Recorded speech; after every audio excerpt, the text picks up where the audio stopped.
Buenos días otra vez. Gracias, doctor Pedro, por la espera. Ya son justamente 10:05 de la mañana. Vamos a dar inicio a la sesión del día de hoy. El tema es interpretación de radiografía de tórax a cargo del doctor Pedro Altamirano Castillo. Les voy a hablar un poquito del doctor Pedro. Él se formó como médico cirujano por nuestra querida universidad Benito Juárez de Oaxaca. Y también él tiene una especialidad en radiología e imagen por la Universidad Juárez en Durango. Él tiene un curso internacional en ecografía Doppler vascular periférico y bueno, él ha desempeñado diversos cargos como médico en la Secretaría de Salud aquí en la ciudad de Oaxaca y ha participado como docente en diplomados de ultrasonido general básico y avanzado, como docencia en diplomado en materno-fetal y tiene como experiencia docente en el Colegio de Especialidades Médicas aquí en la ciudad de Oaxaca desde mayo 2024 a la fecha. Bueno, esto es por hablarle en forma breve del doctor y pues les dejamos al doctor. Gracias, doctor Pedro, que nos va el día de hoy a dar esta clase y pues ponga mucha atención. Gracias, doctor. Sí, gracias a usted, doctora. Antes que nada, un agradecimiento a la doctora Nancy por la invitación el día de hoy. Como bien comenta la doctora Nancy, yo soy médico especialista en radiología e imagen, soy el doctor Pedro Altamirano Castillo, ¿sí? Y actualmente estoy realizando un diplomado en ecodoppler vascular periférico por la Universidad Autónoma Metropolitana de la Ciudad de México. El día de hoy, el tema que vamos a revisar va a ser la introducción a la interpretación de la radiografía de tórax, ¿sí? Bueno, antes de entrar a la introducción, quiero mostrarles una imagen o un escrito debido, permítame,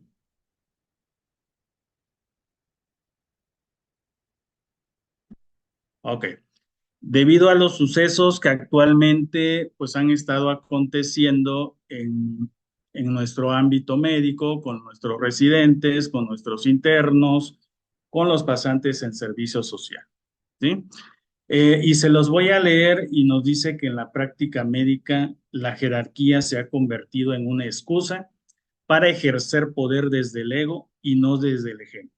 Lo que debería ser una estructura para guiar se transforma en una cadena de maltratos disfrazados de formación. Internos, pasantes y residentes de primeros años son constantemente expuestos a humillaciones o castigos absurdos bajo la falsa idea de que así se aprende. Pero el conocimiento no se construye con miedo ni con dolor. Estas prácticas no solo dañan la salud mental de quienes están formándose, sino que contaminan el acto médico mismo. Un sistema donde se enseña con violencia inevitablemente va a replicar esa violencia en el trato a los pacientes. La medicina necesita líderes que guíen con empatía y con respeto y no figuras autoritarias que repitan lo que a ellos les doy. La dignidad de quienes aprenden es también muy importante, como la de quienes enseñan. Transformar la cultura médica es urgente porque no puede haber salud en un entorno enfermo, ¿sí? Si bien deben existir las jerarquías, esto va para los médicos que se están formando, estas jerarquías deben de ser para enseñar, ¿vale? Y no estamos viviendo, como muchos dicen, en una generación de cristal, sino que esta generación pues ha señalado pues los errores que de cierta forma se han encubierto en años anteriores, ¿sí? Vamos a dar inicio entonces con nuestro tema, que es la introducción, y nos dice que la radiografía de tórax pues es el estudio radiológico que se realiza con mayor frecuencia. ¿Para qué las vamos a solicitar?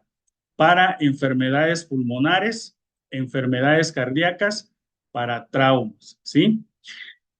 Utilizamos la radiografía de tórax porque tiene una radiación baja, que es de 0.1 milisieverts, que equivalen a 10 días de radiación de fondo, ¿sí? Un milisievert, pues es la milésima parte de un sievert, que es la unidad de medida de la dosis de radiación, ¿vale? Entonces, si bien actualmente ya la radiografía, pues prácticamente ha sido sustituida en muchas formas por la tomografía computarizada e incluso por la resonancia magnética. Sin embargo, se sigue utilizando y es la primera modalidad de imagen que nosotros tenemos en nuestro consultorio, en nuestra clínica o en nuestros hospitales.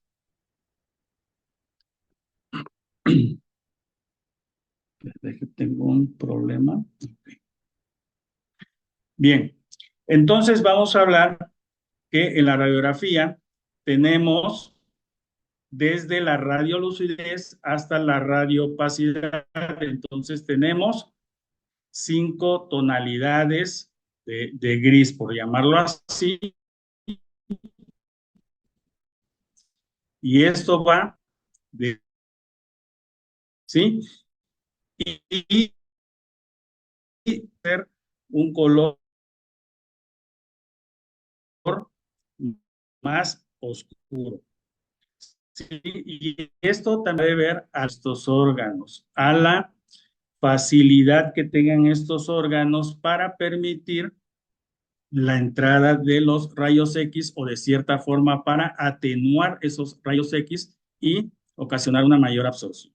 El aire no atenúa de cierta forma los rayos X y por lo tanto se muestra de color más oscuro y el metal es el que absorbe y atenúa mayormente la cantidad de rayos X y se va a mostrar radio opaco.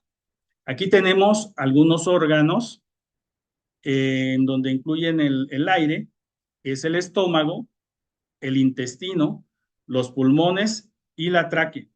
En la grasa, pues el tejido adiposo subcutáneo, tejido alrededor de los órganos como el riñón, tejido situado entre los músculos. Y el agua, pues va a ser la sangre, los músculos, el corazón, el hígado, ¿sí? El riñón, quistes, lesiones quísticas.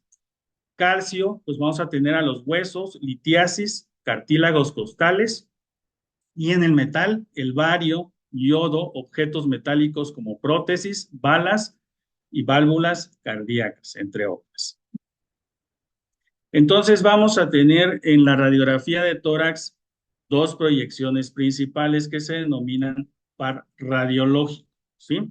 Entonces vamos a tener la proyección que es póstero anterior y la proyección lateral. Siempre debemos de tener esas dos proyecciones para que no se nos pase visualizar alguna imagen. Entonces tenemos aquí la proyección póstero anterior, ¿sí? Y esta proyección póstero anterior, pues es la proyección que es más utilizada, es básica en una radiografía de tórax. Y en este caso, el haz de rayos X va a incidir en el paciente por la espalda y esto de cierta forma va a hacer que disminuya la sombra del corazón al acercar el pecho del paciente hacia lo que es la placa receptora y va a mantener las manos hacia la cadera y las escápulas las va a echar hacia adelante para que no nos comprometa lo que son los campos pulmonares. ¿Cómo vamos a distinguir una radiografía postero-anterior de una antero-posterior? Vamos a ver la posición de las clavículas en una radiografía postero-anterior. Van a estar ubicadas de manera oblicua. ¿Cuál es otra característica? Las escápulas. Las escápulas van a estar fuera de los campos pulmonares. ¿Sí? Y otra característica es el corazón, que se va a ver prácticamente en su estado original, ¿sí? Contrario a lo que pasa con la radiografía anteroposterior, que vamos a ver más adelante. ¿Sale? ¿Y qué es lo que pasa aquí al momento de nosotros realizar la radiografía de tórax? En una proyección póstero anterior, vamos a poner al paciente, como bien lo dijimos, con el pecho colocado hacia lo que es la placa receptora, ¿sí? Y entonces va a incidir el rayo de luz aproximadamente en la séptima, el séptimo cuerpo vertebral. El rayo el haz de rayos X, pues no se va a magnificar el corazón. En el antero posterior, vamos a tener al paciente con la espalda hacia lo que es la placa receptora, con el haz de rayos X entrando en frente del paciente. Por lo tanto, el haz de rayos X va a entrar más cercano hacia el corazón del paciente. Por lo tanto, nos va a dar una imagen de un corazón que va a estar magnificado. Entonces, ¿cuáles van a ser también aquí las características para determinar que estamos en una radiografía anteroposterior? Pues van a ser precisamente también la posición de las clavículas. Aquí en la proyección anteroposterior las vamos a ver más horizontales, ¿vale? Y en este caso, las escápulas van a estar ocupando parte de lo que es el campo pulmonar. Y como aquí el haz de rayos X entra más cercano al corazón, ¿qué es lo que va a pasar? El corazón se va a magnificar. Por eso también es muy importante que cuando nosotros estemos sospechando de que hay una cardiomegalia, entonces tenemos que tomarlo en una radiografía posterior anterior. ¿Sale? Entonces, hay algunos parámetros técnicos que tenemos que revisar, que es la posición, y que tenemos que ver en este caso, tenemos que ver la rotación, si hay cifosis, lordosis, la penetración. Aquí pues se tienen que ver o se tiene que visualizar los espacios intervertebrales, ¿sí? También si hay movimientos, se tienen que ver con una nitidez en lo que son los hemidiafragmas, las costillas, los vasos, el volumen pulmonar, la posición del diafragma en relación a las costillas, ¿sí? Y tenemos que ver también si hay algunos artefactos en nuestra radiografía. Entonces, ¿qué es qué es la penetración? En el caso de una radiografía de tórax, es la capacidad que tiene el rayo, pues, de penetrar precisamente ese órgano.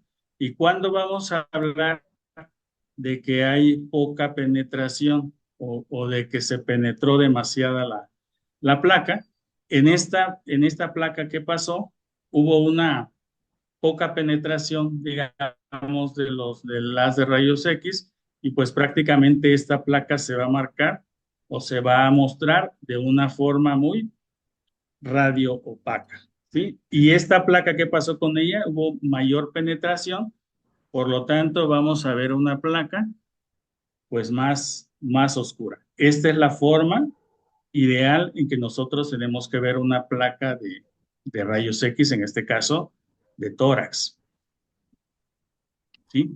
En cuanto a la inspiración, ya dijimos que vamos a valorar penetración, ¿sí? Ahora vamos a valorar inspiración. Debemos de tener como una mnemotecnia en cuanto a la valoración de los factores técnicos de la radiografía. En este caso podríamos denominarlo como PIRMA, ¿sí? Vamos a iniciar PIRMA.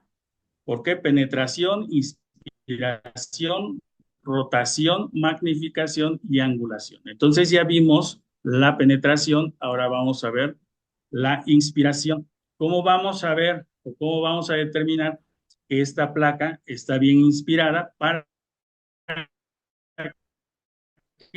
que la manera correcta? Pues tenemos que ver al menos 8 o 9 costillas posteriores, ¿sí? ¿Cuáles son las costillas posteriores? Son estas que están marcadas en líneas discontinuas. y prácticamente son las que mayormente se visualizan y a veces damos por hecho de que esas son las costillas anteriores. Esas son las costillas posteriores. Entonces tienen que haber al menos 8 a 9 costillas posteriores, ¿sí? O también al menos 6 costillas anteriores para decir que una placa está bien inspirada y nosotros lo podemos interpretar de una manera adecuada. Tenemos otro factor que es la rotación, ¿sí? La rotación, ¿qué es lo que vamos a ver aquí en la rotación? En la rotación vamos a ver que las cabezas mediales de las clavículas o el extremo medial de la clavícula, pues esté prácticamente equidistante a lo que son los espacios o las apófisis espinosas, ¿sí? Que ambas estén en una misma distancia. Entonces, ahí quiere decir que tenemos o que la placa no está rotada, que está bien tomada.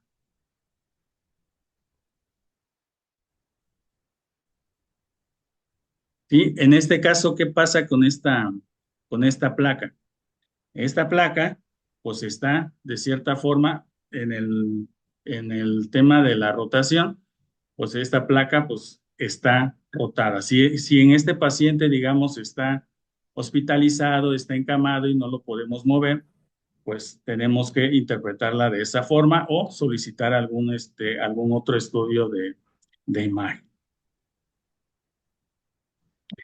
En este caso, esta es una radiografía de tórax, la cual pues no tiene una adecuada inspiración. ¿Por qué? Porque estamos viendo solamente qué es lo que nos está marcando. Nos está marcando las costillas anteriores, ¿sí? Y estamos viendo únicamente 4 costillas anteriores. Por lo tanto, esta placa pues no está bien inspirada.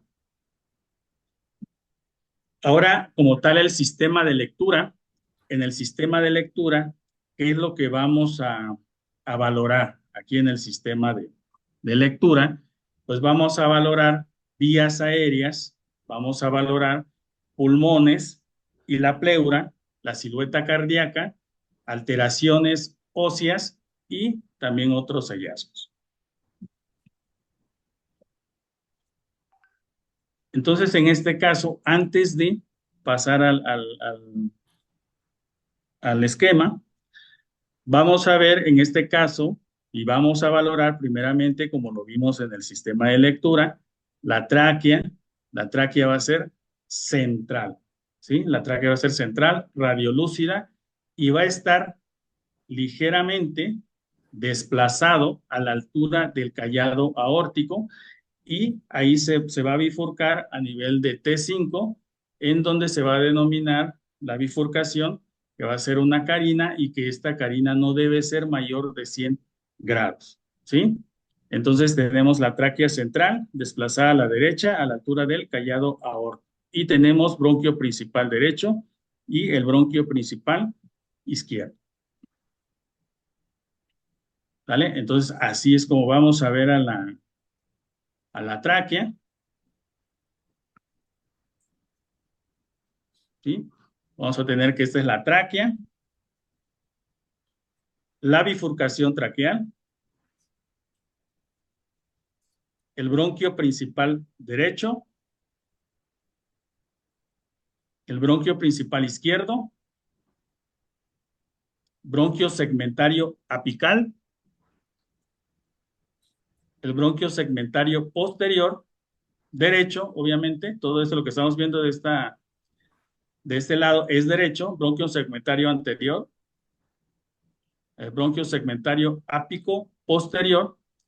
Pongan atención porque ahorita vamos a ver una imagen y pues vamos a ponerle nombre a los bronquios, ¿sí? Segmentarios. Bronquio segmentario anterior, son los bronquios superior e inferior de la língula. El bronquio intermedio, bronquio lobar medio, el bronquio segmentario lateral, el bronquio segmentario medial, el segmentario superior, y estos ya vienen los del bronquio lobar inferior derecho, segmentario basal anterior, el basal medial, el lobar izquierdo, y aquí estamos viendo cómo va a ser la carina, va a tener un ángulo, ¿sí? Va a ser un ángulo obtuso, ¿vale? Pero no debe de pasar de más de 100 grados. En este caso, ¿cómo denominaríamos estas zonas de aquí? Bronquios segmentarios ápico posteriores, ¿sí? El superior e inferior de la língula, el bronquio lobar inferior izquierdo y los bronquios segmentarios basales, ¿vale? Entonces, ahorita en el examen, pues van a tener la oportunidad de poder eh, repasar esas estructuras. Posteriormente, en cuanto a la respiración, ¿qué es lo que vamos a valorar también aquí en una radiografía de tórax? Vamos a valorar la pleura, ¿sí? Vamos a valorar la pleura en todo el trayecto a nivel de la pared torácica, a nivel superior, a nivel de la membrana de Simpson, ¿sí? Vamos a valorar la pleura visceral, a nivel del diafragma, ¿sí? Que no haya ninguna alteración. ¿Y cómo vamos a denominar las partes del pulmón? Así de manera básica, lóbulo superior, fisura horizontal, que es la que nos va a dividir el lóbulo superior del lóbulo medio. Fisura oblicua, esa la fisura oblicua nos va a dividir entonces el lóbulo medio del lóbulo inferior derecho. Aquí tenemos el lóbulo superior izquierdo, la fascia parietal, la fisura oblicua y el lóbulo inferior. ¿Sale? Y aquí la tenemos así en una plaquita. Es muy difícil que nosotros podamos ver las cisuras en una placa. ¿Por qué? Porque pues, son unas líneas muy finas, radiopacas, ¿sí? Y que si bien las vamos a poder observar con una mayor visualización, o vamos a tener una mayor visualización en una tomografía de tórax, porque los cortes pues son cortes finos. Entonces, aquí cuando revisemos una radiografía de tórax, vamos a revisar también lo que es el hilio pulmonar. ¿Cómo se tiene que ver el hilio pulmonar? Nos dice que debe de tener una atenuación semejante a la de las partes blandas, ¿sí? Y nos va a mostrar una concavidad, ¿sí? Lo que es el hilio pulmonar. Por lo regular, el hilio izquierdo está a 1 a 2 centímetros más alto que el del lado derecho, que también tiene una forma de C invertida, y el hilio derecho es más grande que el izquierdo en un 8% aproximadamente. Entonces, en el 3% de los pacientes vamos a tener que los hilios pueden estar a la misma altura y puede ser normal. Sin embargo, si tenemos por lo regular en el 97% de los pacientes, pues se va a observar más alto el izquierdo que el derecho. Entonces, si lo observamos a la misma altura, puede ser que sea normal, pero pues esto nos conlleva a que solicitemos algo, a lo mejor algún otro tipo de estudio, porque nos puede estar hablando de alguna otra patología. Entonces, si el hilio derecho está alto, puede sugerir atelectasia del lóbulo superior derecho y el incremento también de la densidad podría alterar o podría alertarnos sobre la presencia de adenopatías o masas existentes a nivel del área iliar. ¿sí? Entonces, ¿qué es lo que forma en esta zona la concavidad? Pues la concavidad la va a formar lo que es la arteria pulmonar y la vena pulmonar. Ambas forman esa forma de C. ¿Vale? Entonces, también tenemos aquí, cuando revisemos una radiografía de tórax, lo que se denomina signo de sobreposición iliar. ¿Sí? El signo de sobreposición iliar permite diferenciar una lesión iliar de una no iliar gracias al signo de la silueta, ¿sí? Pero qué es entonces el signo de la silueta? El signo de la silueta es cuando coinciden prácticamente dos estructuras de la misma densidad y decimos que es positivo si no podemos ver alguna otra estructura. Si esa masa, digamos, de cierta forma nos oculta la estructura, decimos que es un signo de la silueta positiva. Si todavía se puede ver la estructura que nosotros queremos analizar a través de esa masa, decimos que es un signo de la silueta negativa. Entonces aquí tenemos una masa que está ubicado a nivel del ilio, ¿sí? Derecho, y que no podemos de cierta forma discriminar aquí el ilio, ¿sí? Y decimos entonces que esa masa pues está involucrando también al ilio pulmonar. Aquí tenemos otra imagen de una masa y de cierta forma se observa el ilio o se sobrepone, digamos, el ilio a esa masa y podemos determinar que esa es una masa independiente del ilio, es una masa mediastinal, ¿sí? Esa podría ser una forma de distinguir si la masa está involucrando el ilio o no le está involucrando. A lo mejor aquí en la radiografía de tórax no podamos determinar si esa masa se encuentra anterior o posterior al ilio, pero no depende del ilio, ¿sí? Entonces, esta, esta imagen es la, digamos, un ejemplo de lo que vimos en la diapositiva anterior, ¿sí? Y en donde vamos a ver esta masa, ¿sí? Esta masa redondeada, radiopaca, que está a nivel de lo que es la zona iliar. Sin embargo, estamos visualizando lo que es podemos observar todavía el ilio, ¿sí? Sobre esa masa. Podemos observar las estructuras vasculares y por lo tanto determinamos ya posteriormente cuando a este paciente se le realizó una tomografía de tórax, se determinó una masa mediastínica posterior de tórax y en este caso en una mujer de 78 años. Y vemos aquí esta masa cómo está ubicada a nivel de la zona iliar derecha y está posterior, digamos, está en el mediastino posterior. ¿Sí? Aquí tenemos otra masa iliar en un paciente de 62 años y esta masa pues no nos permite aquí de cierta forma discriminar los vasos pulmonares. Por lo tanto, decimos que es una masa que está involucrando el ilio. Y si bien aquí ya realizamos la tomografía de tórax, vemos cómo esta masa, pues prácticamente está envolviendo a lo que es el ilio.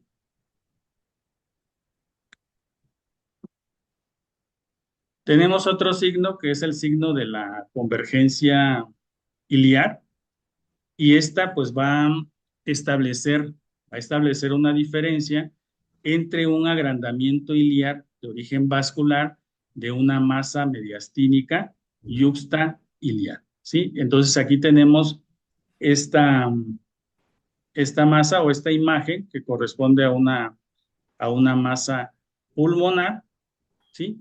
Y que de cierta forma pues va a estar involucrando a lo que es el ILI, ¿sí? ¿Y cómo vamos a diferenciarla si el problema está a nivel de la arteria pulmonar? Aquí vemos, pues con esta imagen, pues es bien fácil porque pues está agrandado, ¿no? Digamos, lo que es la arteria pulmonar, pero ¿cómo nos vamos a dar cuenta aquí? Pues vamos a darnos cuenta si hay un agrandamiento de la arteria pulmonar porque prácticamente su rama también se desplaza de la silueta cardíaca. Si bien aquí vemos esta rama como está más adyacente a la silueta cardíaca, pues prácticamente aquí se desplaza, ¿sí? Entonces vamos a valorar también la silueta, lo que es la silueta cardíaca, ¿sí? Y vamos a tener a nivel del lado derecho, vamos a tener el área cardíaco superior que va a representar lo que es la vena cava superior, el arco cardíaco inferior que va a representar a lo que es la aurícula derecha y a nivel del lado izquierdo, el contorno del mediastino va a estar representado por el arco cardíaco superior, ¿sí? Que va a ser el callado de la aorta. Y también vamos a tener un arco cardíaco medio, ¿sí? Que va a estar representado por la arteria pulmonar y un arco cardíaco inferior que va a estar representado por el ventrículo izquierdo. ¿Vale? Y aquí vamos a ver las estructuras, qué es lo que vamos a ver o qué es lo que tenemos que valorar en la silueta cardíaca. Principalmente en algunas, pues vamos a ver con mayor, digamos, nitidez lo que es la aorta, desde la aorta ascendente, el arco aórtico y la aorta descendente. ¿Sí? Estas ramas, digamos, que vemos aquí, o esta parte del árbol, la parte de la zona iliar, van a corresponder a lo que es la vena pulmonar. ¿Sí? Y vamos a ver entonces sus ramas, ¿sí? Vena pulmonar superior derecha, esta va a ser la aurícula izquierda, va a ser la vena pulmonar superior izquierda, el apéndice de la aurícula izquierda, la vena pulmonar inferior izquierda, la válvula mitral, que igual y a lo mejor en la radiografía, pues prácticamente va a ser un poco complicado visualizar, digamos, todas estas estructuras. Y que también vamos a valorar la arteria pulmonar derecha, la arteria pulmonar izquierda. Vamos a recordar que la arteria pulmonar derecha, pues va a ser un poco más, va a estar un poco más agrandada que la arteria pulmonar izquierda. Y esto es pues también debido al tamaño del pulmón. Y esta puede ser una buena referencia en un momento dado de que nosotros estemos sospechando una tromboembolia pulmonar, medir lo que es la rama de la arteria derecha, sobre todo la arteria interlobar derecha. ¿Sí? Más o menos a este vemos que lo que es el angiotac de pulmón, pues es el bol estándar para hacer un diagnóstico de tromboembolia pulmonar. ¿Sí? Entonces tenemos también la válvula pulmonar, ventrículo derecho, ¿sí? La válvula tricúspide y la aurícula derecha, en donde van de cierta forma, pues van a desembocar lo que es la vena cava inferior y la superior. ¿Vale? ¿Qué es qué es algo que vamos también a medir o que tenemos que visualizar cuando revisemos lo que es la silueta cardíaca? El índice cardiotorácico, ¿sí? Y entonces, ¿qué es lo que vamos a valorar aquí? Pues tenemos que valorar el diámetro transverso cardíaco, ¿sí? Máximo, y el diámetro torácico transverso también máximo, y tenemos que hacer la división y cuánto es el valor normal que nos tiene que dar. Nos dicen que el valor normal es de aproximadamente 0,42 a 0,50, ¿sí? Ese es el valor normal, pero sin embargo, la Sociedad de Radiología pues ha dado hasta un cierto límite de 0,55, ¿sí? Lo que es el índice cardiotorácico para decir que hay una cardiomegalia, ¿sí? Siempre se tiene que medir en una radiografía póster o anterior, por lo que ya vimos también de la magnificación que tiene al medirlo o al tomarlo en una radiografía anteroposterior. Entonces, otros en cuanto a las estructuras óseas, pues vamos a valorar también lo que son las clavículas, ¿sí? Los extremos mediales, los arcos posteriores, arcos anteriores, los cuerpos vertebrales, ¿sí? También podemos valorar en un momento dado cuando revisemos una radiografía de tórax, también si no hay alguna lesión ósea o hay alguna fractura o demás. También podemos valorar. Y otros hallazgos. En este caso, ¿qué es lo que se está visualizando ahí? Las mamas, ¿sí? Entonces, esto también es una radiografía de tórax en una paciente femenina. Y en este caso también pues hay que tener cierto cuidado ahí porque las mamas, como es mayormente la composición es grasita, entonces pues prácticamente nos va a dar una radiopacidad y podemos pensar en algunas otras patologías que no existen. ¿Y qué otra estructura tenemos que valorar? Tenemos que valorar el diafragma, ¿sí? El diafragma o los hemidiafragmas, ¿sí? Como se denomina el derecho y el izquierdo. Por lo regular, el derecho está ligeramente más alto que el izquierdo, ¿sí? ¿Y esto por qué? Pues tiene lógica, ¿no? El corazón, pues prácticamente el mayor peso está a nivel del hemidiafragma izquierdo y aquí tenemos lo que es el hígado, entonces, pues de cierta forma el hígado ocupa mayor espacio y levanta un poquito el hemidiafragma derecho y el peso del corazón, pues también hace que disminuya digamos, la medida del hemidiafragma izquierdo. Entonces, ¿cuándo decimos que hay una alteración? Cuando hay una diferencia o hay una distancia entre un hemidiafragma y otro de más de 2 centímetros. Se puede, digamos, de cierta forma, hay una tolerancia de 2 centímetros en cuanto a la altura del hemidiafragma derecho sobre el izquierdo, que es de 2 centímetros. ¿Cómo podemos medirlo aquí si no tenemos forma de hacerlo, digamos? Pues con los cuerpos vertebrales, ¿sí? Los cuerpos vertebrales aproximadamente nos van a medir eh, lo que es 2 centímetros, y entonces en base a eso podemos hacer de cierta forma la medición. Entonces, si hay una distancia mayor de 2 centímetros, pues podemos determinar que hay una elevación del hemidiafragma. ¿Vale?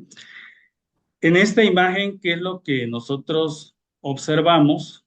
Observamos obviamente una franca elevación de lo que es el hemidiafragma derecho. Sin embargo, también vemos opacidades de tipo nodulares a nivel iliar, ¿sí? ¿Y qué estructura tendríamos aproximadamente en esta zona, que sería la vena cava superior, ¿sí?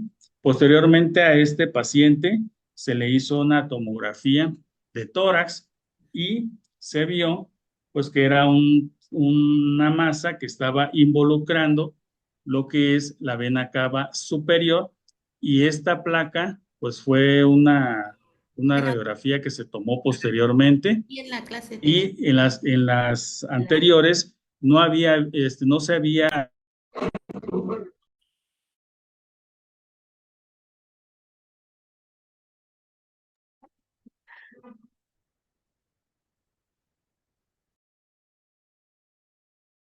Perdón, doctor, lo silencié por error. Deme un segundo, ya lo activamos.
¿Me comentas si ya me escuchan?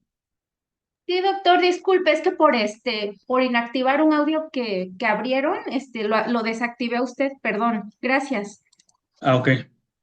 Entonces le comentaba que esta elevación del hemidiafragma derecho no se habían observado en las radiografías anteriores. Por lo tanto, esta asociación que tiene, eh, digamos, la disminución de la vena cava superior en la tomografía de tórax, el involucro que tiene la masa que está centrada a nivel del mediastino y que involucra también el ilio, pues se determinó como un síndrome de la vena cava superior y también a esta alteración, digamos, de la elevación del hemidiafragma derecho, pues sugiere, y que no se había visto, digamos, en radiografías anteriores, entonces sugiere la afectación del nervio frénico del lado derecho. Ok, ¿sí? Bien, entonces ahí tenemos hemidiafragma derecho. Entonces, ¿qué otra estructura tenemos que visualizar? Aquí nos está mostrando el estómago, ¿sí? El estómago, pues vamos a verlo prácticamente o siempre tenemos que verlo hacia el mismo lado del corazón. Entonces, aquí vamos a nombrar algunas estructuras, ¿sí? Algunas estructuras en una radiografía de tórax. Entonces, el uno, ¿qué estructura sería?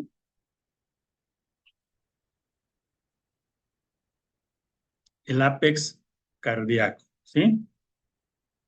Imagino que todo esto, pues ya, de cierta forma ya lo conocemos. Botón aórtico,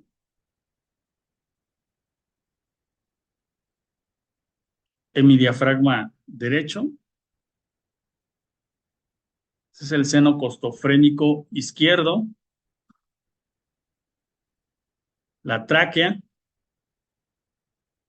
el ilio pulmonar derecho, primera costilla derecha. Es un paciente femenino, entonces nos está indicando esa, esa imagen que nos está indicando la mama derecha, ¿sí? Y aquí la escápula derecha. Entonces, pues ya son de cierta forma algunas estructuras que nosotros podemos visualizar fácilmente en una radiografía de tórax. Entonces, como dijimos, en una radiografía de tórax tenemos que realizar la póstero anterior, pero también tenemos que realizar lo que es la proyección lateral, ¿sí? Entonces, en la proyección lateral, ¿para qué nos va a servir? Pues para visualizar algunas estructuras que de cierta forma no podemos visualizar por la proyección póstero anterior, por la ubicación que tienen algunas estructuras o las estructuras óseas, como es el esternón, que nos va a ocultar cierta información. Entonces, por eso se pide la proyección lateral, ¿sí? Entonces, vamos a tener acá que en la proyección lateral, pues vamos a observar detrás de lo que es el esternón, el espacio retroesternal. Para esto principalmente nos va a servir para ver el espacio retroesternal, la zona suprailiar, la zona iliar, para verla bien, sobre todo si nosotros detectamos alguna opacidad a nivel iliar y no podemos discriminar bien si de cierta forma involucra o si es en mediastino anterior, pues podemos realizar esa proyección lateral, ¿sí? También para ver el espacio retrocardíaco, ¿sí?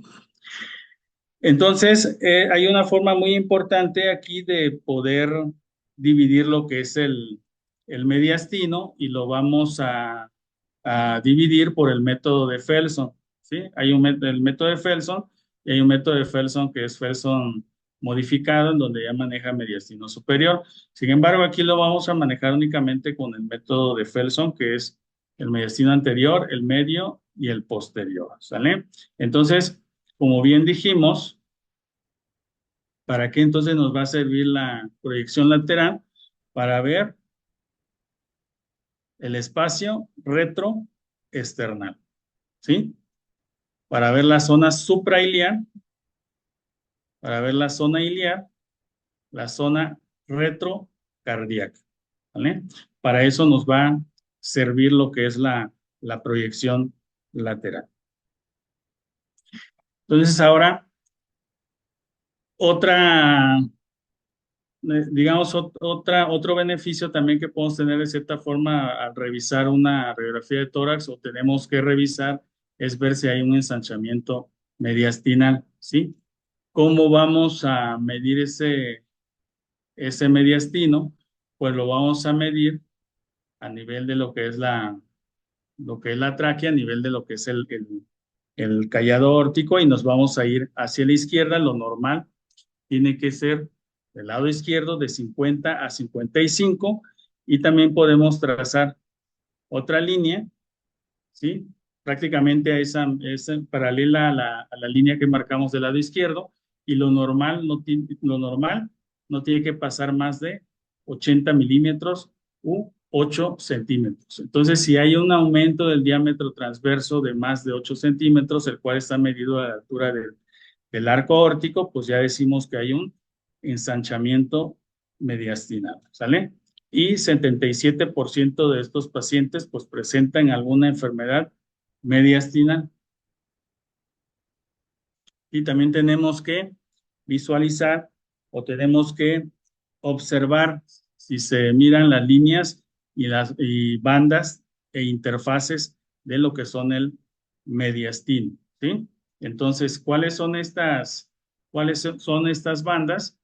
¿A cuáles corresponderían estas? A las líneas paraespinales, a las paratraqueales y las tres serían las interfaces ácido-esofáceas y las paraaórticas, ¿sí? Las cuatro serían las paraaórticas y por lo regular en una radiografía de tórax pues va a ser un poquito complicado, en ocasiones sí se va a observar, sobre todo si hay crecimiento de nódulos a nivel de esas zonas y que nos van a desplazar las líneas, se pueden observar y van a ser unas líneas radiopacas muy finas, menos de 4 milímetros.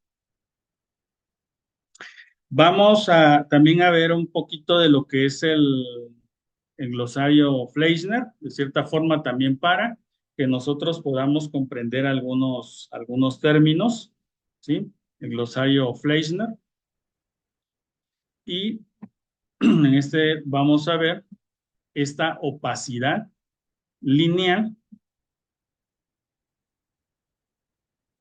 ¿sí? Que corresponde a una atelectasia lineal, ¿sí? Entonces, esta atelectasia, ¿a qué hace mención? A un área focal de atelectasia, que es un colapso, ¿no? Subsegmentario con una configuración lineal que casi siempre se va a extender hacia lo que es la pleura. Generalmente es horizontal, pero puede también ser oblicuo o puede ser vertical, ¿sí? Entonces, el grosor de la telectasia puede variar desde unos milímetros hasta más de 1 centímetro, ¿vale? Entonces, también tenemos lo que es el signo de la media luna. El signo de la media luna, pues, corresponde a una colección de aire en forma de media luna, que bien sería esta línea que vemos aquí, radiolúcida, ¿sí? Que va a separar la pared de una cavidad de una masa interna. Vemos aquí esta imagen radiopaca, redondeada prácticamente y que corresponde a una masa. Entonces, este signo o esta radiolucidez que vemos aquí en esta zona en forma de media luna, lo vamos a denominar signo de la media luna, y es un signo muy característico de colonización por aspergillus o retracción del pulmón infartado en una aspergillosis angioinvasiva. ¿Sí? Entonces, comúnmente lo vamos a ver en esa zona y también pues puede ser que haya migración, digamos, de ese patógeno hacia una zona o hacia una lesión preexistente en el caso de una tuberculosis, por decirlo. Entonces también tenemos lo que es el signo del casquete apical y este signo es una lesión en forma de casquete y que se encuentra a nivel del ápice pulmonar. Generalmente pues va a ser causado por fibrosis intrapulmonar y pleural, ¿sale? Pero igual, ¿qué es lo que nos llama la atención aquí en esta imagen? Pues es el ensanchamiento precisamente del mediastino y hay un desplazamiento de lo que es la tráquea hacia la derecha, ¿sale? Entonces, ahí muy probablemente también pues, esté cursando con una masa mediastinal. Tenemos el pico yuxtafrénico, ¿sí? El pico yuxtafrénico, ¿qué es el pico yuxtafrénico? Es una pequeña opacidad triangular en el vértice de la cúpula de un envidiafragma que va a estar asociado a pérdida de volumen del lóbulo superior por cualquier causa. Entonces, si hay una pérdida de volumen a nivel del lóbulo superior, en este caso del pulmón derecho, pues va a haber una retracción, ¿sí? Y se va a mostrar esa imagen radiopaca que corresponde a un pico yuxtafrénico, ¿sí? Y puede ser también por una fibrosis por radiación o lobectomía superior. Entonces, aquí en esta imagen, ¿qué es lo que estamos nosotros viendo aquí en esta imagen? Vemos el botón aórtico, ¿sí? Y aquí alcanzamos a ver lo que es parte de la arteria pulmonar y entre lo que es la aorta y la pulmonar, vemos una zona que se denomina ventana pulmonar. La ventana pulmonar, pues va a ser una región mediastínica que va a estar limitada anteriormente por la aorta ascendente, perdón, posteriormente por la aorta descendente, craneal por lo que es el arco aórtico y de manera inferior por la arteria pulmonar, ¿sí? Izquierda, ¿vale? Entonces, normalmente esa ventana aortopulmonar tiene una forma cóncava. Si pierde la concavidad, entonces nos puede hacer o nos puede hacer pensar en que hay algún nódulo o alguna masa en esa zona o que incluso también hay alguna aneurisma de lo que es la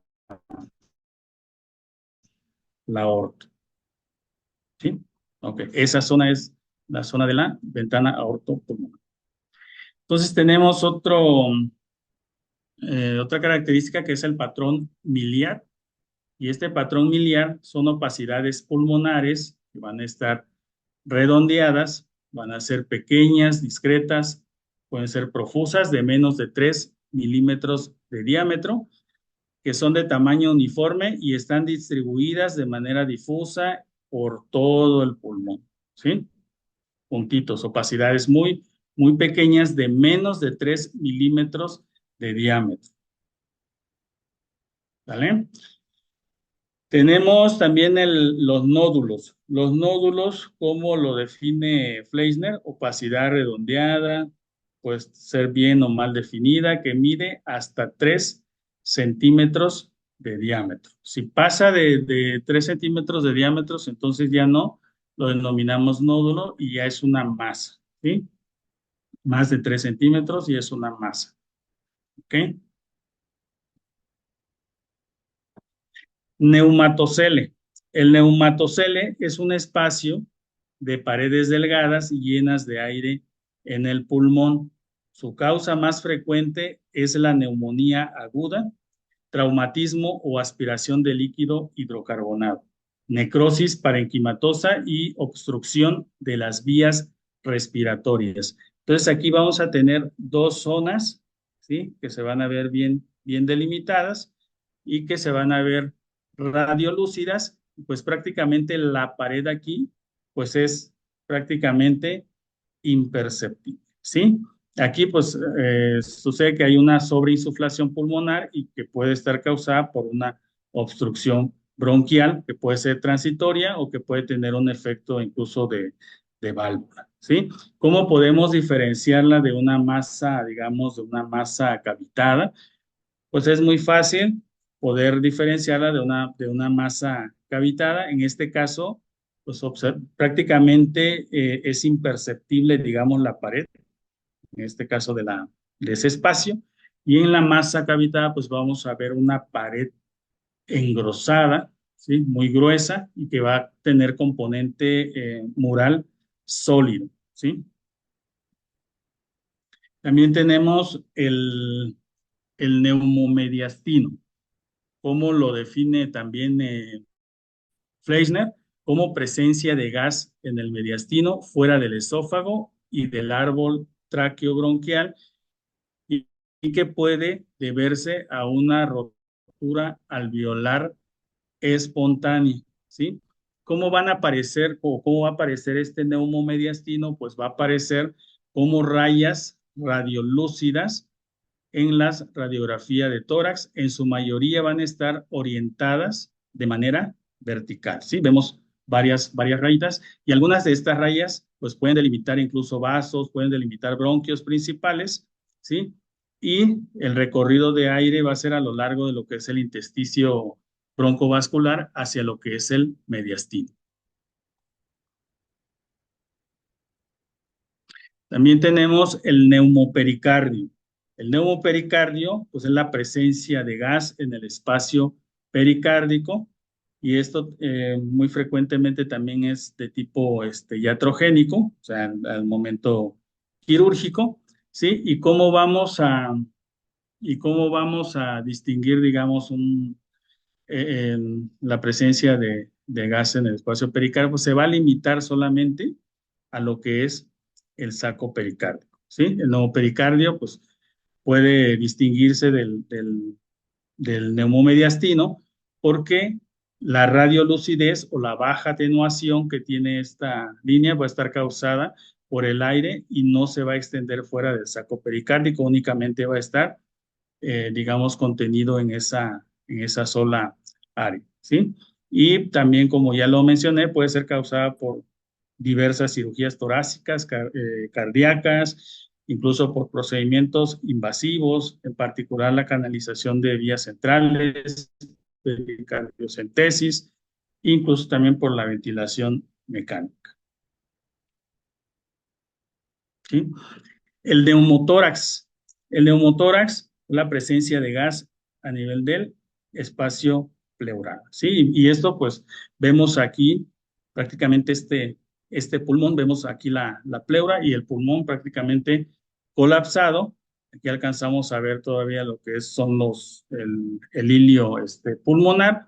Y en esta zona, ¿cómo vamos digamos, a hacer el diagnóstico? Lo podemos visualizar porque en el resto digamos, del área del hemitórax izquierdo, en este caso, pues no vamos a ver zonas vasculares, solamente lo vamos a ver radiolúcida y aquí pues delimita prácticamente lo que es la pleura y vemos solamente el muñón del pulmón, ¿sí? Entonces, el neumotórax es la presencia de gas en el espacio pleural y que puede tener también diversas causas, desde espontáneo, traumático, y hay que diferenciarlo de cierta forma de un neumotórax simple a un neumotórax a tensión, que es un neumotórax a tensión, es cuando ya vamos a tener prácticamente desplazamiento de las estructuras mediastinales y que pues ya es una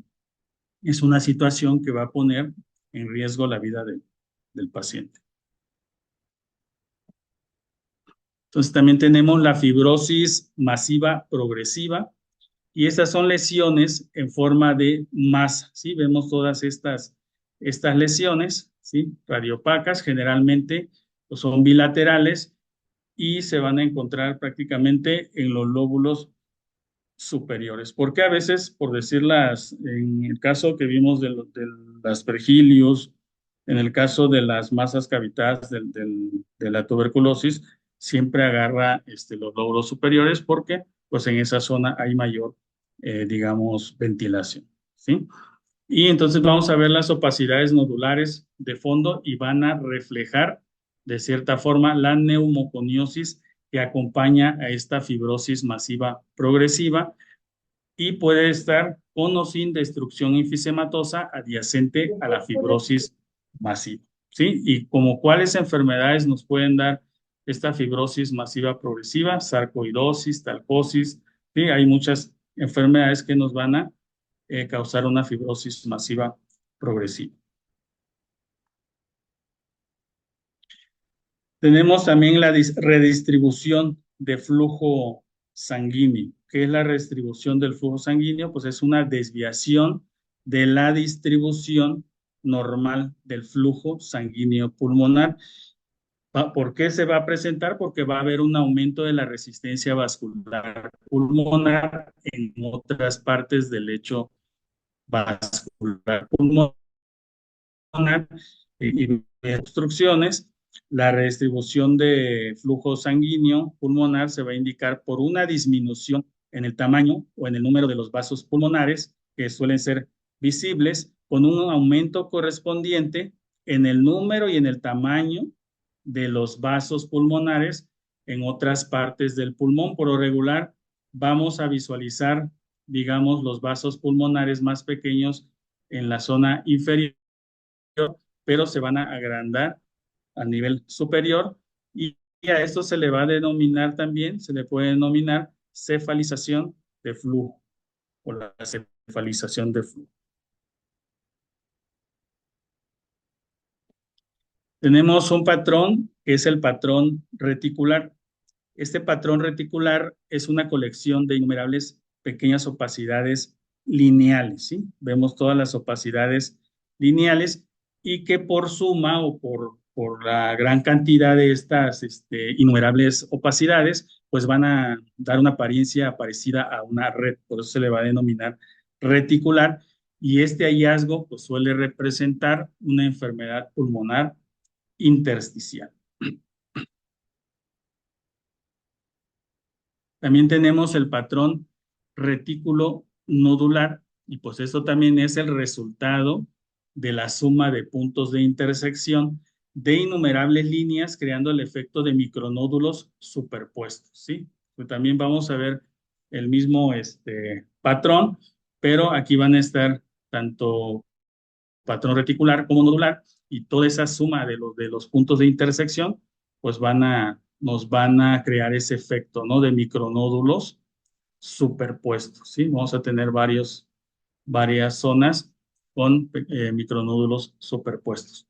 Entonces, decíamos que para hacer un repaso, el patrón miliar, entonces son opacidades puntiformes, son muy finas, menores de 3 milímetros.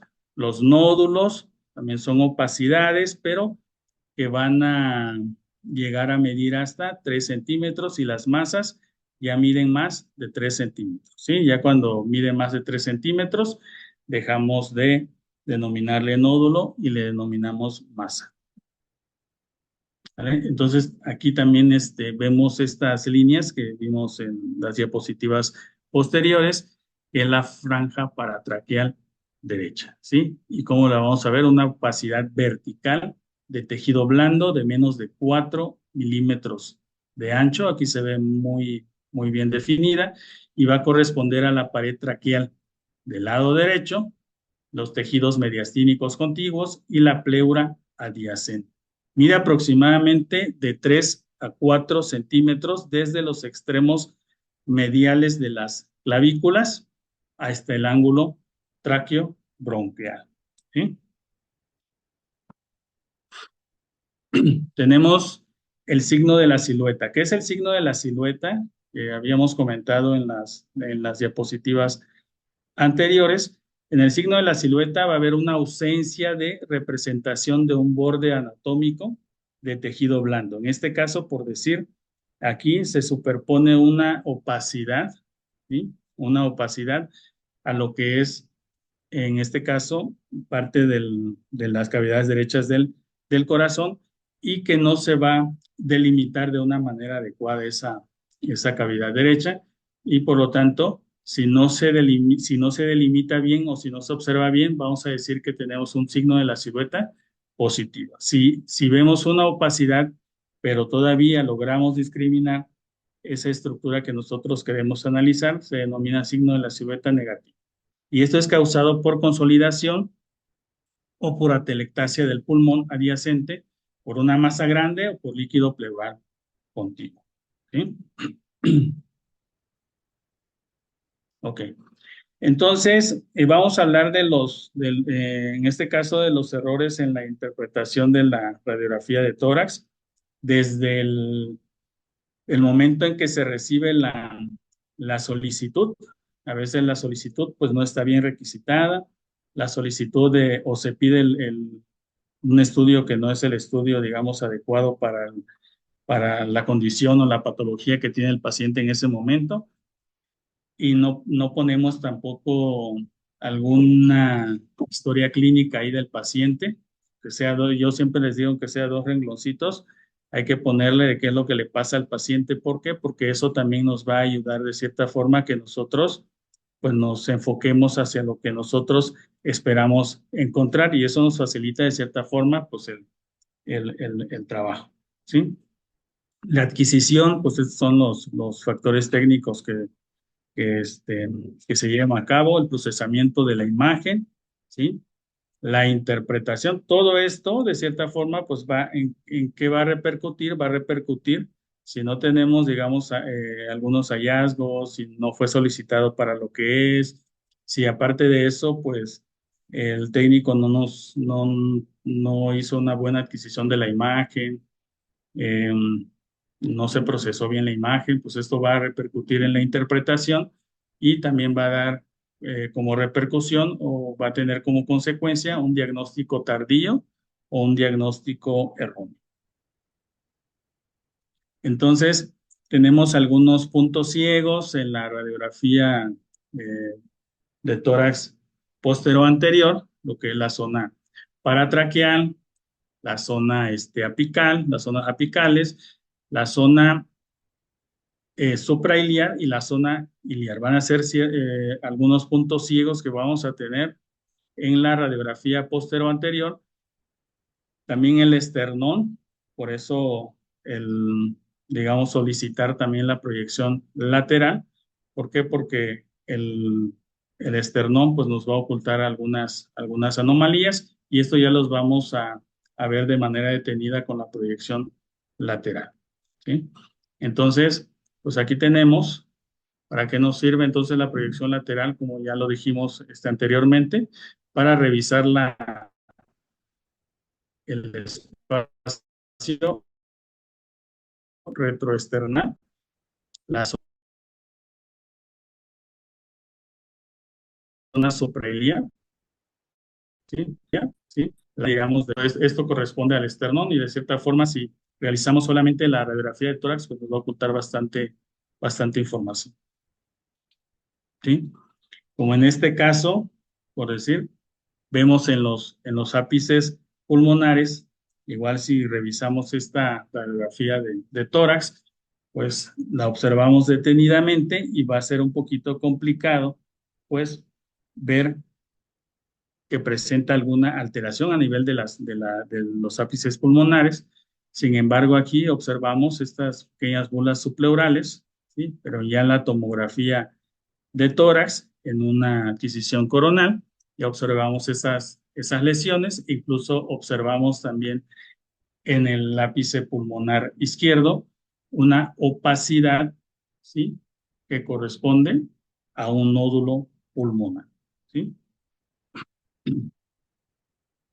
Entonces, a veces, si realizamos la radiografía de tórax, la revisamos, pero aún así todavía nos queda la duda, no encontramos a lo mejor lo que estábamos buscando y sin embargo el paciente pues continúa con, con, con la sintomatología o sospechamos por clínica que tiene algo y no lo vemos en una radiografía de tórax, pues es mejor pasarse a lo mejor algún estudio más de imagen, ¿sí? O también se puede y es válido, pues preguntar también al área de imagen hacia cuál estudio es el más conveniente para realizar en ese paciente. Aquí, pues de cierta forma es poder apoyarnos,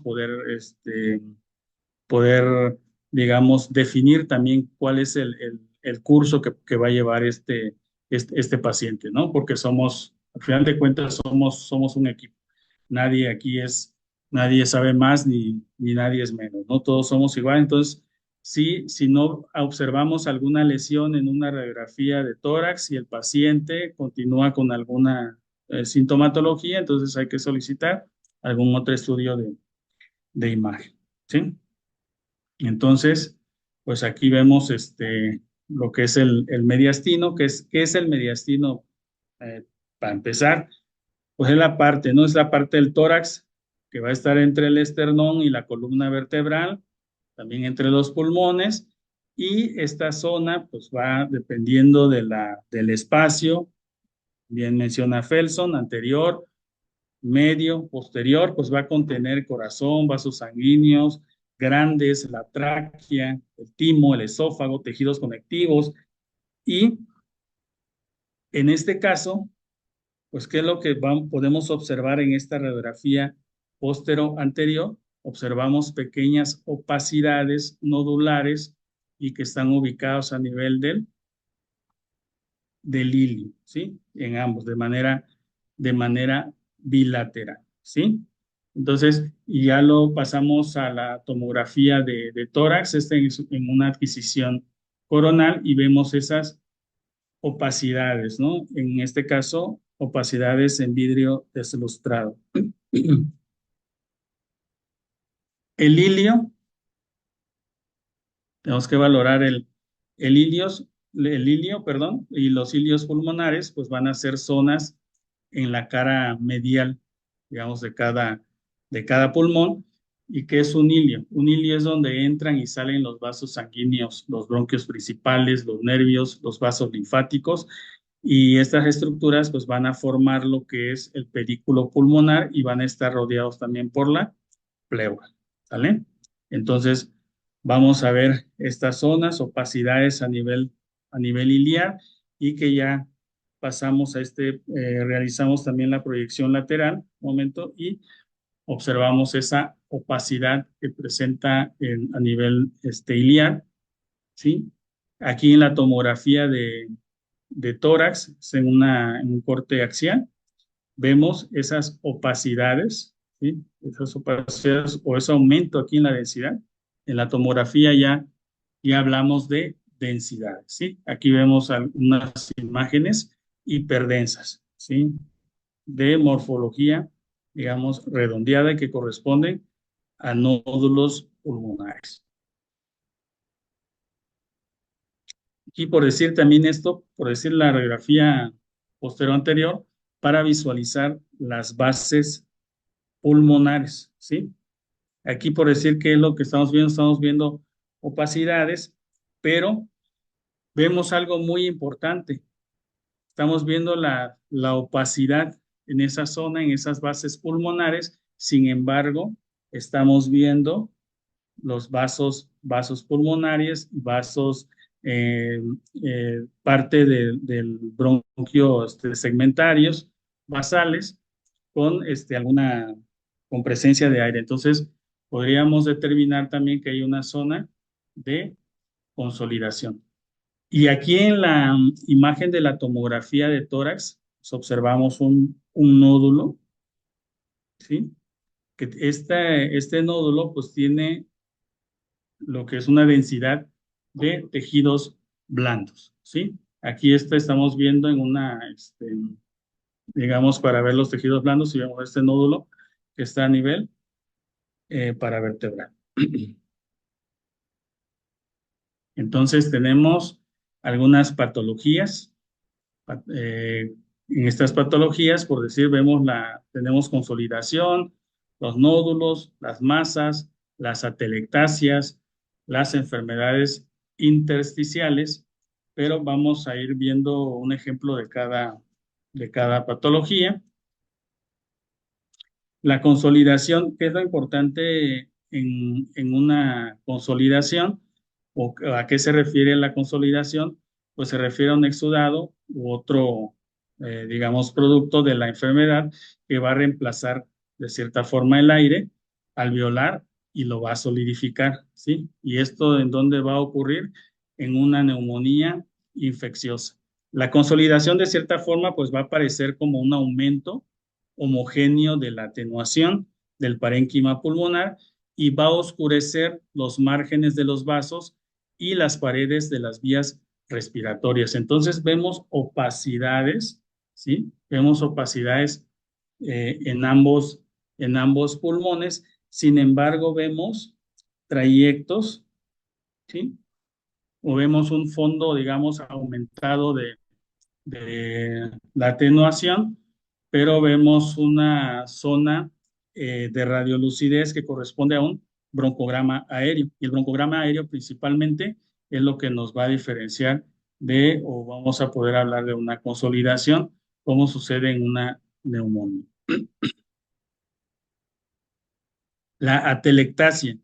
¿Qué es lo que pasa en la telectasia? Lo dijimos en las diapositivas anteriores. Pues la telectasia pues es un colapso, ya sea puede ser parcial, puede ser total de un pulmón y puede ser causado por una pérdida de la presión negativa a nivel del espacio pleural y que puede llevar a una compresión del parénquima pulmonar y que puede tener una reabsorción de aire después de una obstrucción. Entonces vemos aquí esta zona a nivel del ápice pulmonar que corresponde a una atelectasia parcial, ¿sí? Y en esta imagen o en esta diapositiva vemos una atelectasia total, ¿sí? No se observa lo que es el campo pulmonar, está todo aumentada la atenuación. Vemos una neumonectomía, pero sería también importante conocer, digamos, cómo podemos, en una forma diferenciar la telectasia a una neumonectomía. Pues en la neumonectomía, pues no vamos a tener eh, vasos pulmonares por el antecedente, obviamente, quirúrgico, y que es otro, digamos, otra cosa que tenemos que observar, por decirlo así, pues es la tráquea, ¿no? Ligeramente va a haber un desplazamiento en la neumonectomía, sin embargo, en la telectasia, pues ese desplazamiento de la tráquea va a ser muy, muy importante, ¿sí? Y aquí estamos observando lo que es una masa, ¿sí? Vemos una imagen radio opaca, ¿sí?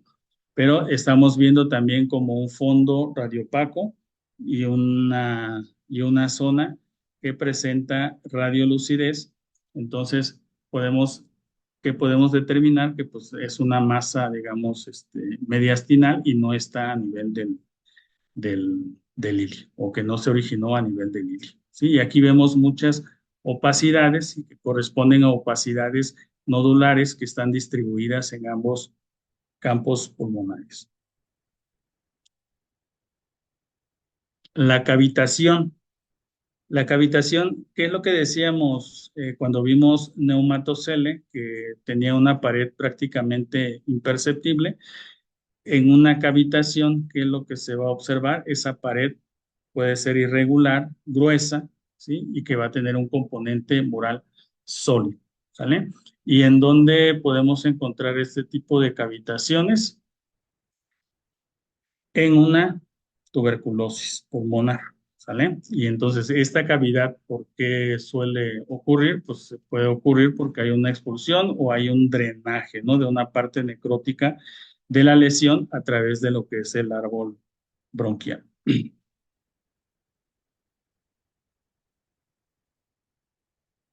¿Sí? Entonces ahí, entonces aquí tenemos las la fibrosis pulmonar, ¿sí? Entonces, ¿Qué es lo que vamos a ver en las fibrosis? Pues vamos a ver precisamente ese patrón reticular y patrón retículo nodular, y dependiendo obviamente del avance o de la cronicidad que tenga la enfermedad, de la afectación, pues que va a presentar el, el paciente. El neumotórax, ya vimos en las imágenes anteriores también el neumotórax, ¿sí? ¿Y qué es, cómo lo vamos a poder distinguir? Dijimos, pues vamos a ver toda esta zona radiolúcida, pero aquí no vamos a observar vasos pulmonares, ¿sí? Y únicamente vamos a observar este muñoncito, ¿sí? ¿Ok? Y también en esta zona prácticamente aquí no observamos vasos pulmonares, únicamente aquí observamos la parte del pulmón, ¿sí? Que está colapsada. El derrame pleural, el derrame pleural, en este caso, normalmente a nivel del espacio pleural tenemos cierta cantidad de líquido que pues, de cierta forma ayuda en cuanto al movimiento pulmonar, ¿sí? Pero cuando ya se presenta de 200 a 300 cc de líquido, podemos observarlo aquí en la radiografía. Y en este caso, cuando prácticamente ya ocupa la mitad del campo pulmonar, podemos decir que estamos como 2000 cc de líquido, y si es una totalidad de lo que es el pulmón, pues ya hasta 5000 cc de líquido, ¿no? Sí, y aquí vemos prácticamente en este derrame pleural izquierdo, el desplazamiento muy importante de lo que es la tráquea hacia la derecha. Hay un derrame pleural prácticamente masivo del lado izquierdo. ¿Sí? Y en el edema pulmonar, pues vamos a ver algunos, algunas opacidades o que la podemos denominar, digamos, como algunos exudados algodonosos, ¿sí? Distribuidos en toda la zona, en todos los campos pulmonares. La tromboembolia pulmonar La tromboembolia pulmonar, obviamente todo esto es muy importante hacer la correlación con con los síntomas o con los datos clínicos del paciente. El gol estándar, como les comentaba yo en un inicio, pues para la tromboembolia pulmonar es la angiografía pulmonar, ¿sí?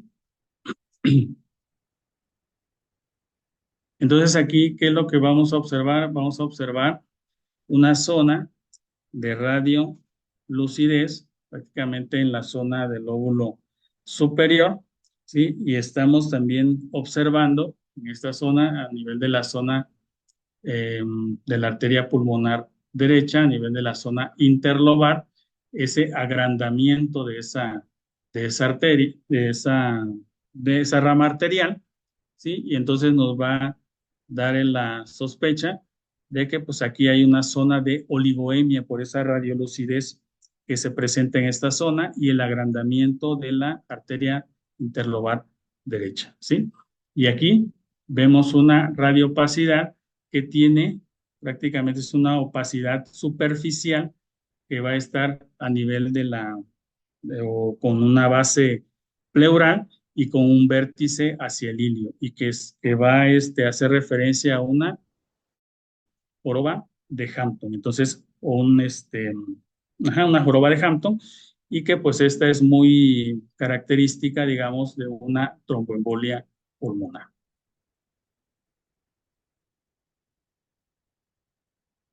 ¿Sí? Y aquí tenemos pues la tomografía. Esto es nada más para que observe la tomografía, y vemos acá en esta zona, esta es el tronco de la arteria pulmonar, y aquí es donde se divide la arteria pulmonar, la izquierda y la derecha. Prácticamente tiene un trombo en silla de montar, se le llama, y vemos cómo aquí, en esta zona, pues es de baja, digamos, densidad, y pues aquí prácticamente está causando una obstrucción ese trombo, ¿no? De manera bilateral. ¿Sí? Y estas son las zonas que corresponden en la radiografía a lo que es la joroba de Hampton y no es más que infarto o hemorragia pulmonar. ¿Sí? ¿Para qué nos va a servir también la radiografía de tórax? Pues para ver los soportes de monitoreos, cuando pues, se realiza alguna, digamos, colocación de catéter venoso central, colocación de marcapasos, ¿sí? Para valorar si están bien colocados, ¿ok? Y pues prácticamente sería todo, doctores. Este, mm, bueno, antes ya de concluir, también quisiera yo invitarlos a un taller que vamos a tener el día 28 y 29 de junio, así como el 5 y 6 de julio. Vamos a tener un taller de interpretación de radiografías, pero aquí ya vamos a ver ya pues mucho más avanzado lo que es la cuestión de la interpretación desde lo que es a nivel de tórax, abdomen, sí, por ahí tengo el temario. El costo total del taller, que son 4 días, son sábados y domingos únicamente, es de 4,500. Sin embargo, tenemos descuentos también para los médicos, sobre todo los médicos en formación, ¿no? Los estudiantes. Y si requieren alguna información, pues con gusto se las podemos facilitar. ¿Sale? Entonces, ¿dónde va a ser este taller? Se va a llevar a cabo en el auditorio de la Facultad de Sistemas Biológicos e Innovación Tecnológica de la UAPO, ahí en CEU, casi frente a Plaza Oaxaca. Y ahí viene mi número por si quieren enviarme un mensaje para, para apartar o para pedirme información, con el mayor de los gustos se los paso, ¿sí? Y ya termino con esta frase que dice: no camines delante de mí, puede que no te siga; no camines detrás de mí, puede que no te guíe; camina junto a mí y sé mi amigo. Gracias. Muchas gracias, doctor, por su plática bastante completa. Decía usted introducción, pero la verdad es que fue muy completa para lo que es el aprendizaje de la interpretación de una radiografía de tórax, que pues cualquier alumno que pues egresa tendría que saberlo, ¿no? O tendríamos que saberlo. Entonces, pues le agradecemos infinitamente este conocimiento que aportó hoy para todos los asistentes. Tuvo 159, bueno, llegaron a ser hasta 162 asistentes. Espero que todos contesten el link para que puedan recibir su constancia. Obviamente, si contestan más del 60%, ¿no? de las preguntas, ya el doctor nos hizo el favor de compartirnos el cuestionario para que la verdad está bastante bonito todo lo que nos mostró. Y bueno, le voy a leer algunas, bueno, primero que nada, saber si tienen algunas dudas ustedes. Ahorita ya hay muchas felicitaciones para usted, doctor. Mire, de la doctora Claudia Aguilar, la doctora Claudia dice: buena plática, muchas gracias". La doctora Meche dice, bueno, está pidiendo el link, ya lo envió. Y Yuridia Aguilar, la doctora Yuridia, muchas felicidades, doctor, gracias por compartir sus conocimientos. La doctora Aide Zárate, muchas gracias, doctor, excelente ponencia y didáctica. La doctora Montserrat Mora dice una pregunta. La reunión puedo escucharla en alguna plataforma. Sí, en un momento más les vamos a hacer llegar el link. Ya se los acabo de enviar. La licenciada Andrea, ella les acaba de compartir el link de YouTube, donde ustedes pueden ingresar y ver todas las sesiones pasadas. Normalmente terminando esta sesión la editan, pues quitan algunos puntos muertos para que no esté tan larga y ya de ahí ya la suben. Entonces a veces sí se tarda 1 o 2 semanas en subir.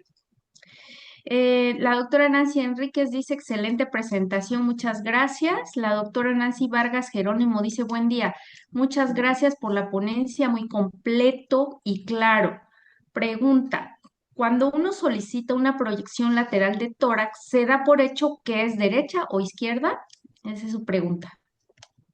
Sí, por lo regular se pide del lado derecho, precisamente por lo que comentábamos de la magnificación de la estructura cardíaca. Sin embargo, pues esto también es muy importante tenerlo en cuenta hacia qué área nosotros queremos dirigirnos, ¿no? Hacia qué área queremos estudiar, porque si vemos un nódulo, por decir, o alguna lesión en el lado izquierdo o lado derecho, también eso va a depender de qué lado queramos que nos tomen la proyección. Gracias, doctor. Entonces nosotros podríamos decirle al radiólogo, ¿no? Indicarle que nos Así las tome es, de. Ujú. así es. La doctora Brenda Aguirre dice excelente explicación y muy bien resumido. Saludos desde Tuxtepec, doctor. Gracias. Dice el doctor Alberto Ortiz, excelente ponencia. Disculpe, ¿de qué hora es el curso de los fines de semana, doctor?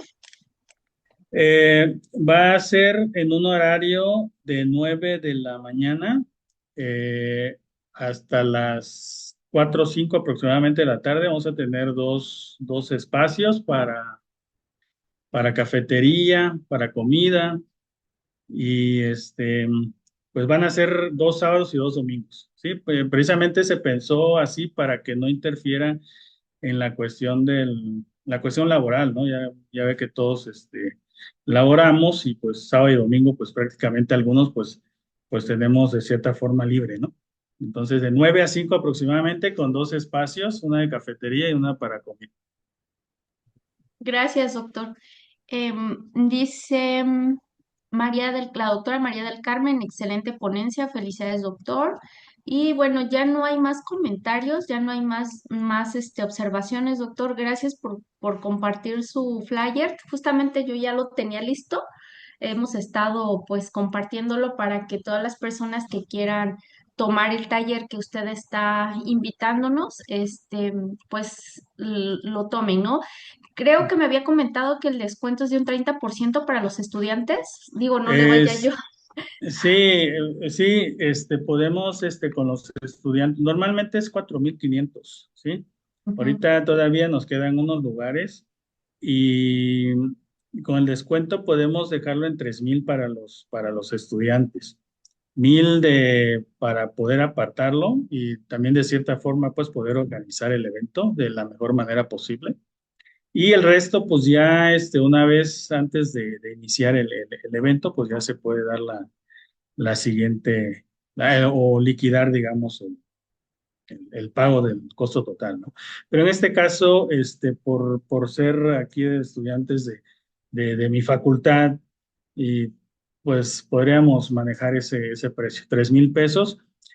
También comentarles, ¿verdad? Comentarles que el, el compañero médico también que va a estar conmigo impartiendo este taller también es médico radiólogo y tiene una alta especialidad en tomografía seccional por el Hospital General de México, por la UNAM.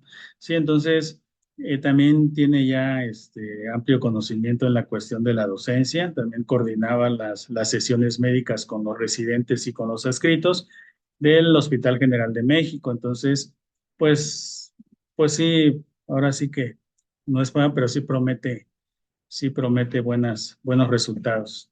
¿Sí? Entonces, pues los invitamos, ¿no? Al que tenga oportunidad y quien quiera preguntar algo más, pues con el mayor de los gustos. Y digo, me quiere comentar también acerca de descuentos o acerca de alguna facilidad, sin problema también lo puede hacer. Pues muchas gracias, doctor. Pues nos despedimos del doctor para que pasemos algunos mensajes que le vamos a, bueno, principalmente comentarles de la sesión próxima. Les vamos a compartir en un momento más el flyer. Bueno, por última vez les voy a compartir lo que sería el taller que el doctor nos está invitando antes de que compartamos la sesión próxima. y puedan ustedes informarse de todo de lo que serían los horarios. Aquí, bueno, ya el doctor dijo que es de va a iniciar a las 9 y que termina aproximadamente entre 4 y 5 de la tarde. Y ahí viene el costo.